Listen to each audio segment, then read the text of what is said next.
नमस्कार, India times में आपका स्वागत है और आपके साथ में आशुतोष तिवारी हाजिर हैं दोपहर तक की दो बड़ी खबरों के साथ।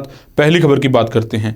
मध्य प्रदेश में बिजली उपभोक्ता को नए साल में महंगी बिजली का झटका मिला है। 1 जनवरी से उपभोक्ताओं को प्रति यूनिट 7 पैसे अधिक भुगतान करना होगा। बिजली कंपनियों की याचिका पर मध्य प्रदेश विद्युत नियामक आयोग ने चालू वित्तीय वर्ष के अंतिम तिमाही के लिए फ्यूल कास्ट एडजस्टमेंट FCA बढ़ाने का आदेश जारी किया है। 1 जनवरी से 31 मार्च 2022 तक ये दरें प्रभावित रहेगा। बिजली कंपनियों ने इससे पहले 1 अक्टूबर से 31 दिसंबर की तिमाही के 13 पैसे FCA बढ़ाया था। FCA बिजली कंपनी ईंधन या कोयले की अलग अलग कीमत के आधार पर बिल में लागू होने वाली अतिरिक्त राशि होगी। कोयला या ईंधन की कीमत कोयले की मांग और आपूर्ति के आधार पर हर महीने बदलती है और इससे बिजली उत्पादन की लागत भी बदल जाती है। बिजली उत्पादन कंपनियां इस लागत को वितरण कंपनियों पर लगाती हैं जो इस उपभोक्ताओं पर लगा देती हैं।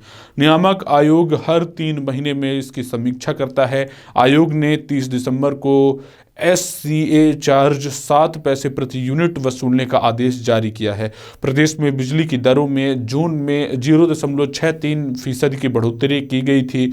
ये बदलाव फिक्स चार्ज में 3 से 20 रुपए की बढ़ोतरी कर दी गई थी।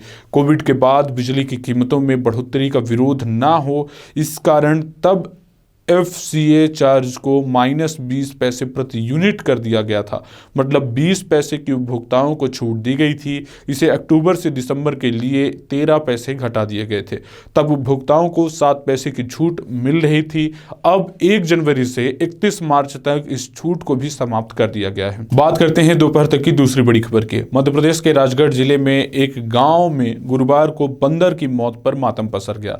गाँव वालों ने बंदर की अंतिम यात्रा निकाली। इसमें आगे बैंड बाजे वाले चले और पीछे पीछे महिलाएं भजन गाते हुए मुक्ति धाम तक पहुंची।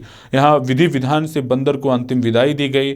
मामला राजगढ़ जिले के खिलचीपुर तहसील के डालूपुरा गांव का है। यहां बुधवार को एक बंदर जंगल की ओर से गांव आ गया। दिन भर तो वह उछल कूद करता रहा, लेकिन रात में अचानक एक घर के सामने बैठकर कांपने लगा। लोगों ने यह देख उसके पास आग जला दी और उसे लगातार गर्मी देने की कोशिश की गई। बंदर की तबीयत और बिगड़ गई तो तत्काल उसे लेकर डॉक्टर के पास खिचलीपुर पहुंचे। डॉक्टरों ने इलाज करवाकर उसे वापस गांव ले आए। देर रात तक वे उसे गर्म कपड़े उड़ाकर बचाने की कोशिश करते रहे। रात करीब 2 बजे बंदर ने अंतिम सांस ली। यह देख गांव वाले भावुक हो गए। रात भर के वे शव के पास ही बैठे रहे। गुरुवार सुबह पूरा गांव हनुमान मंदिर पहुंचा और महिलाएं भी बंदर की अंतिम यात्रा में शामिल होने मंदिर पहुंची। यहां बंदर के लिए अर्थी सजाई गई। इसके बाद नारियल रखकर बंदर को नमन किया गया। इसके बाद अंतिम यात्रा मुक्तिधाम के लिए रवाना हुई। आगे आगे बैंड वाले चले और वहीं पीछे से महिलाएं भजन गाती हुई मुक्तिधाम तक गईं। गांव के बीरम सिंह चौहान ने बताया कि बंदर को हम हनुमान जी का स्वरूप मानते हैं, इसलिए उसकी मौत पर हम सब भावुक हो गए हैं। विधि विधान से बंदर का अंतिम संस्कार किया जाएगा।